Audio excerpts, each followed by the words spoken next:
ખાવામાં ટેસ્ટી અને ચટાકેદાર એવા બ્રેડ ટુકડા બનાવવા માટે મેં અહીંયા બટાકા બાફીને લીધા છે. એને મેશ કરી લઈશું.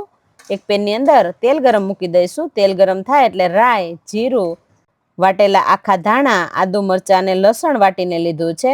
મીઠા લીમડાના પાન, સ્વાદ અનુસાર મીઠું, હળદર, ધાણા જીરું પાવડર, મરી પાવડર, બધા મસાલાને મિક્સ કરી અને બાફેલા બટાકાની અંદર ઉમેરી દઈશું. ઉપરથી લીંબુનો રસ ઉમેરી દઈશું અને મિક્સ કરી લઈશું.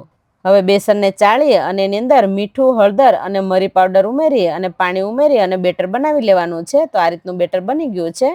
હવે બ્રેડની ઉપર ગ્રીન ચટણી લગાવી દઈશું અને બટાકાનો મસાલો લગાવી દેવાનો છે. આ રીતે ઉપર બીજી બ્રેડ રાખી અને વડાપાવનો મસાલો છાંટી બટાકાનો મસાલો લગાવી દઈશું ને ઉપરથી બ્રેડ રાખી દઈશું. હવે આ રીતે ટૂથપીક લગાવી દઈશું અને ટુકડા કરી લેવાના છે.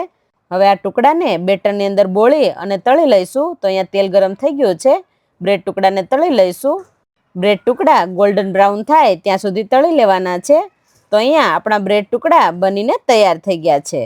Thank you.